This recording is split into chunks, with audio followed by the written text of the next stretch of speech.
Hello, my name's Adam. I've wanted to make a video like this for a long time. I'm just now getting around to it. Watched quite a bit of anime in my life, so I feel qualified to talk a little bit about this. As of recording this video, I've watched somewhere around 1,000 shows, movies, and OVAs. In this video specifically, we're going to be looking at all the anime I've watched in 2023. According to AniList, I've watched 66 things that have come out this year, but I think the real number is around 70 something if we add in all the movies and other things that weren't translated last year.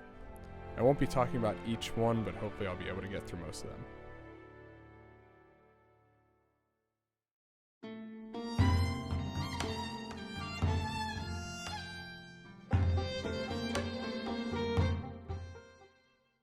I'm used to watching bad shows or shows that weren't for me, but when I fall behind a few episodes on them, this is where they usually end up.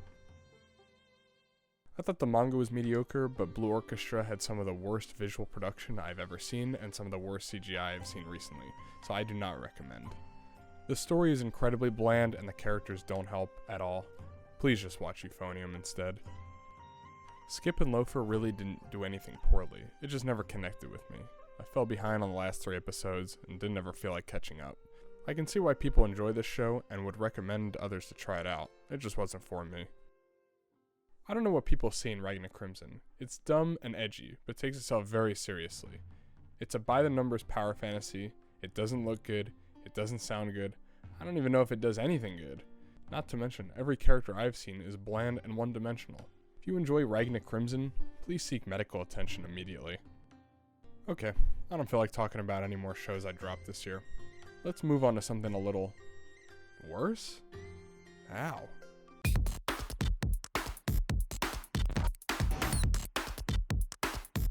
Yo, can we turn this shit off? Thank God. Let's turn something else on.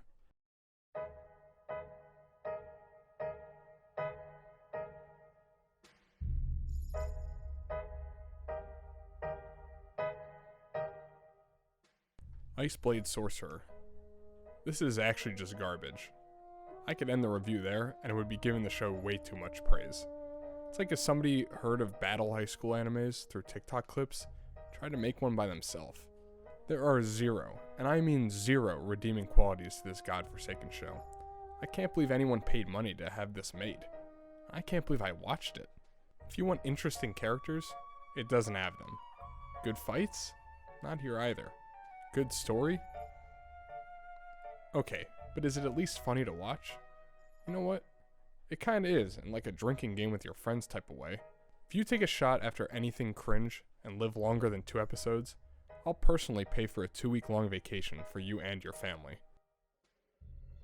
Okay, let's move on to bad show number 2. For the first time in this video, I'll be talking about an isekai. Don't worry, it won't be the last.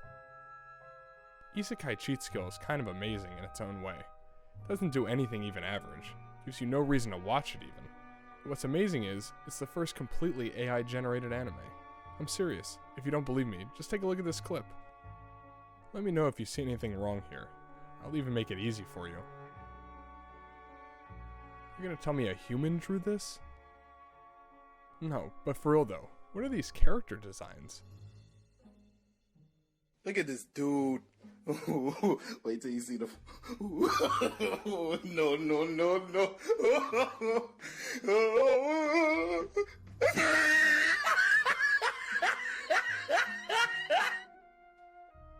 Okay, I'm done. And I get it. Adam, you haven't even given specifics on what the show does bad. How will I know I won't like it? I get it. Go ahead and watch the show, and come back. I challenge anyone watching to find even one single thing the show does decent. There's no point going over a show that doesn't even care about itself.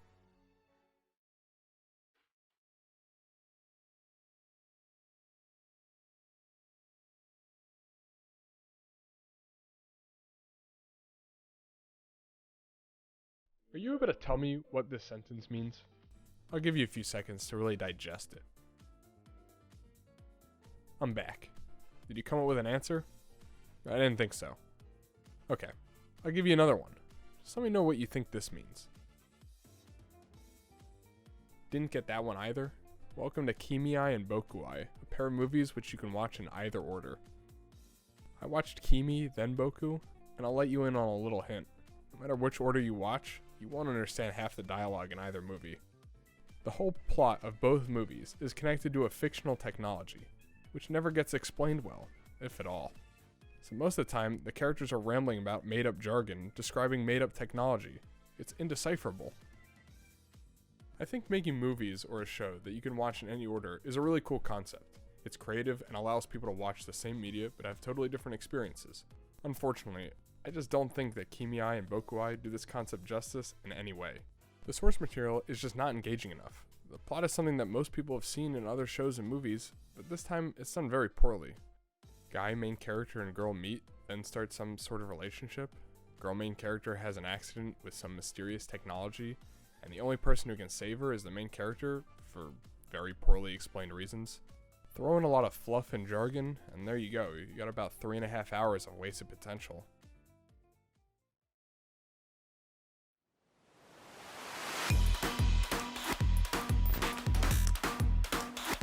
Jesus Christ, turn this shit off. Thanks. This is Pluto, written in 2003 by Naoki Urasawa and produced in 2023 by Studio M2. This is going to be the most in-depth review in the video so far. All of the other shows I talked about in this section haven't had much praise, if any, and for good reason. Pluto, on the other hand, is different. From everything I've seen online, Pluto is almost unanimously praised, and I really can't figure out why. I've seen plenty of YouTubers, and people on any list, talk about how it's either their anime of the year or close to it. Without going in depth about other anime of the year candidates, I find the sentiment hilarious. Okay, so at this point, going forward, I'll be spoiling major elements of Pluto. So if you don't wish to be spoiled, skip to this time in the video. I'll give you a few seconds. Thanks for staying. For starters, I'll need to give a little bit of background information on the world of Pluto. Gesht, our main character, is a detective, and at this point in the story, he's made it his life's mission to arrest Pluto. Also, robots are slightly worse off, or seen slightly less favorably compared to humans in society. They have rights, and are generally treated as human, just slightly worse. Now there are some differences with how people treat less advanced robots, or any robots for that matter, in this world. But for what I'm going to be covering, it's not too important. The important part is that you understand that highly advanced robots are generally treated just as well as any normal human. So with that out of the way, honestly, I find Pluto inept at telling a compelling story. There are quite a few problems I have, but none that are as important to the story as lack of consequential thinking. There are multiple times through Pluto's almost 8-hour runtime where characters will just do things that have major effects on the entire fate of the world and just go, it's not nice to do that, so I don't want to do that. Okay, let's go over the first time. Gesht is confronting Pluto, who at this point has killed 4 of the 7 of the world's most advanced robots, and is the biggest threat to humanity in the middle of his killing spree.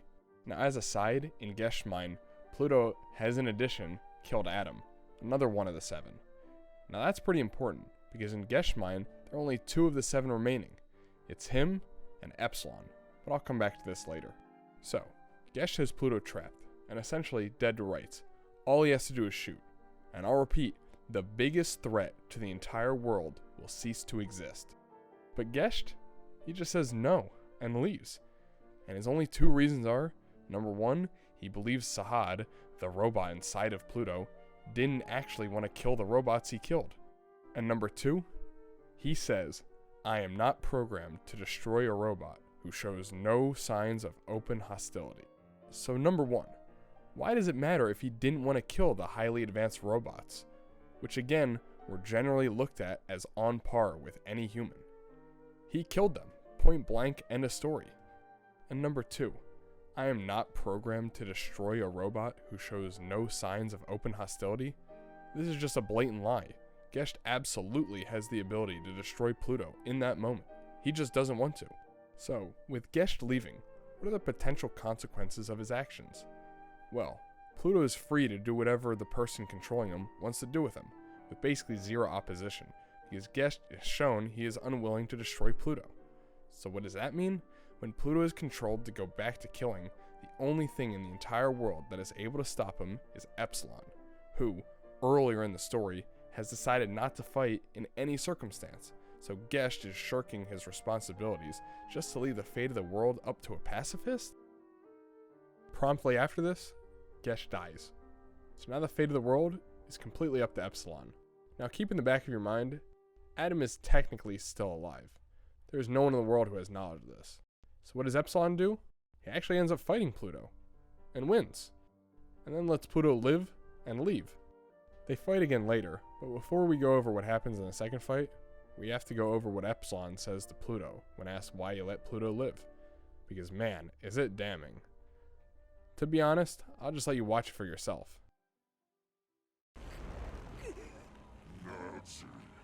なぜあの時とどめを刺さなかった。なぜ僕を殺さなかった。君が発していた波長が悲しかったからだ。 What? What the fuck? You let Pluto, something to your knowledge, has killed 6 of the 7 of the most advanced robots in the world, live because he was sad. Epsilon then promptly dies almost immediately after he says this. It's fine. Adam is back. Well, it's not fine, but you know. Epsilon wasn't actually the last line of defense, so it didn't matter in the end anyway. Now that he's back, what does Adam do? Well, it's his turn to fight Pluto, of course, and he's fucking mad. He's enraged. He's ready to kill Pluto, no matter what. And now both of them are crying? God damn it. Long story short, Adam lets him live, and then they team up to destroy some other random robot that was created to destroy all the humans. It was created by Roosevelt, who is this teddy bear supercomputer. Roosevelt was killed by Brow, whose only role in the show was to talk to Gesh. Also, how did he get here? Does anyone on Earth know? Does Urasawa even know? It makes 0 sense. Like, legitimately, 0 sense. But whatever. Honestly, I don't want to talk about Pluto anymore, so we're done.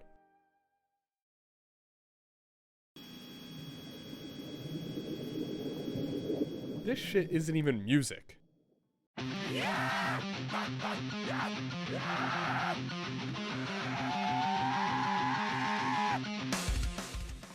Psalm 100 is amazing. If you only watched the first episode. It was so full of creativity, so well produced, so well directed. It did everything great. Bogue Films really did an amazing job. And then they needed to do more. They needed more characters, more story, more of a world. The source material just couldn't hold up. Everything just felt so cheap, so sterile, so boring. All the soul that the first episode had was just gone in an instant. All the characters were so one-dimensional. There were no stakes, no emotion. To be honest, I don't even know what the point of watching was after episode 1. The characters were too bland to enjoy as a slice of life. The story was too generic and flat to be engaging. No real fights. And it was too cringe to be funny. It's a jack of 0 trades. Throughout episodes 2 through 9, I don't think I enjoyed a single minute of Zom. Nothing was clicking. Okay, but what about episodes 10 through 12? Well, Zom went on break for around 2 to 3 months. But it was going to come back strong. All 3 episodes dropping on the same day, on Christmas. And they were horrible. The story got even worse, and the new characters introduced were the worst yet. Only reason it's not in the bad section was because episode 1 was really that good. If you're planning to watch the show at any point in time, just treat episode 1 as a standalone movie and never watch anything more than that.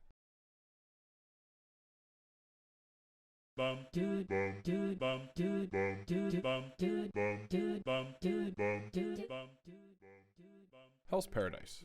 I don't think it does anything really poorly, but I also can't think of anything it does really well. Think about it. Can you name one thing Hell's Paradise does better than JJK, Fire Force, or even Demon Slayer?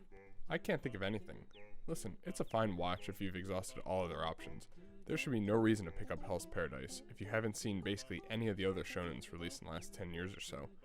You'd have so many better options picking one of them. A lot of the characters are very one note. Most of them just boil down to one fact about their life and their specific power or ability. Normally I'm pretty good at remembering character names after a few episodes, but aside from the main character Gabimaru, I don't think I knew a single other character's name before I looked at any list. That could be a me problem, to be fair, but I think it's pretty telling. Now the story isn't super generic, it's actually decently unique. The real problem with the story is how simple it is. There's really nothing to it, I'm gonna be honest. They set everything up in episodes 1 and 2, and that's really it. No real twists or turns. They do add elements, nothing that really makes it feel any different, just tougher enemies. Now onto the production side of things, everything is unremarkable and unmemorable. I don't remember one OST that played throughout the entire show, nor do I remember any fight looking particularly good or cool, besides the fight at the end of episode 1 where we see Gabimaru's power for the first time. I don't think anyone will be thinking about Hell's Paradise after it ends. It'll just be one of those very forgettable shows from the early 2020s. That's about it.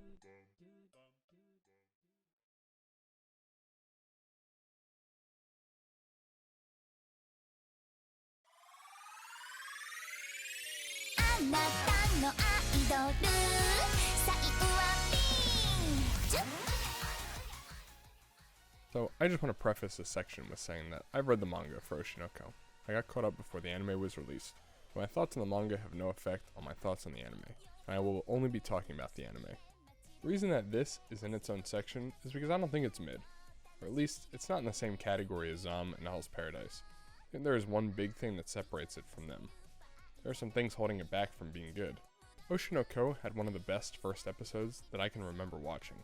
Now to be fair, it was a full-length movie, but still, it was amazing. And this is not the same as Zom. Zom had a great first episode, but Oshi first episode was truly on a different level. I don't think it can be overstated how much weight this first episode has on my view on the rest of the season. I really think that if they could keep up the momentum after the first episode, Oshi would have been one of the best shows of the year. Unfortunately, they couldn't. The show past episode 1 relies mostly on dialogue, and in manga it's fine, because you can read at your own pace, but in an anime, the characters speak at a set pace, obviously, making it really boring at times. When the information is either not important or something you already know, it's hard to stay engaged. Personally, I was engaged throughout the entirety of episode 1. I think most people were too. Problem is, I think the characters are interesting, but not interesting enough to carry the show after episode 1. I think in the early stages of the story, you just don't have enough impact to be the reason you watch the show. Also, past episode 1, the story just isn't super present. No set goals for the moment for most of the characters. It mostly just feels like a slice of life. There is a big overarching goal for Aqua, but he's just taking small steps in season 1. The production on Oshi is pretty decent. There's not much to animate, but the music is very good. Some of the stills can get really detailed. Also, the opening is amazing. I do think Oshi is worth watching. It's just that episode 1 is certainly the highlight, and everything after is just okay.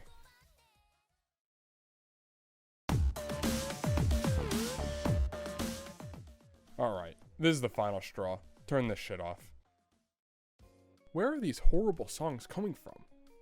Wait a minute, is that Mellow? With the horrible, no good, very bad songs boombox? Oh no, it can't be. A mask? Of Mellow's face? So who's under the mask? Itadori Yuji and the Jujutsu Kaisen Season 2 soundtrack? Yeah, that's right. All these ass songs that have been playing throughout the whole video have been from Jujutsu Kaisen Season 2. Well, one of them has been from the first season. Music is really the first thing I want to talk about, mostly because you've probably already watched Jujutsu Kaisen Season 1 and 2, and for good reason. I think it's a good show. But man, it's hard to really get involved in some of the fights when the music is just so ass sometimes. I don't want to give specific examples because I don't want to spoil a show that people should be watching, but in the newest season, during some of the most important fights, I was consistently getting distracted by just how plain terrible the music is. With how good some of the fights look, and some of them do look amazing, especially episode 17, shout out to my goat, Hakuyu Go. It just sucks that the audio can't keep up.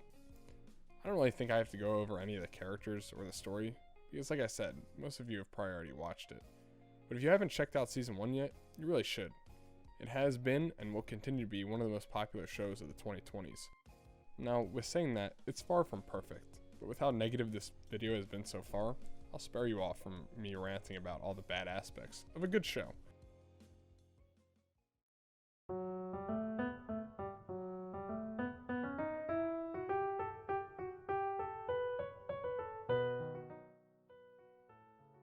I really don't think Heavenly Delusion has many weaknesses.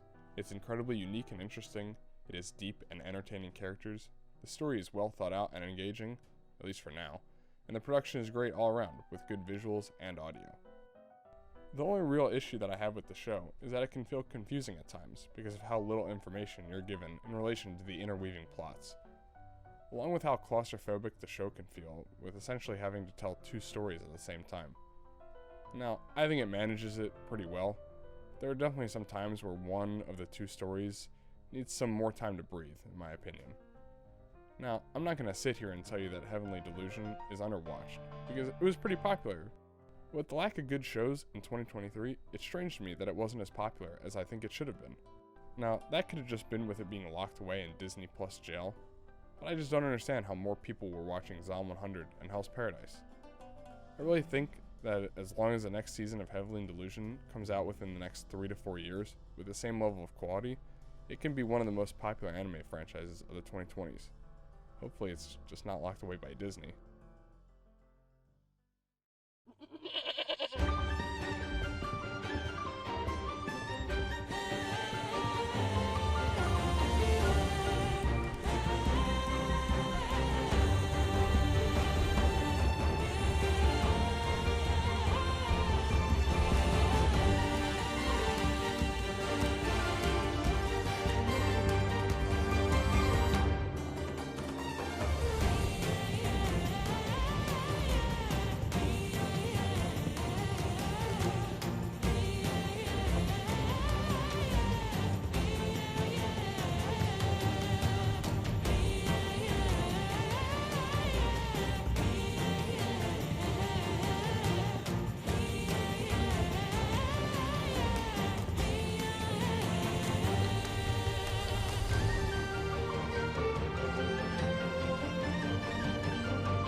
Remember when I said I would try to get through most of the shows I watched?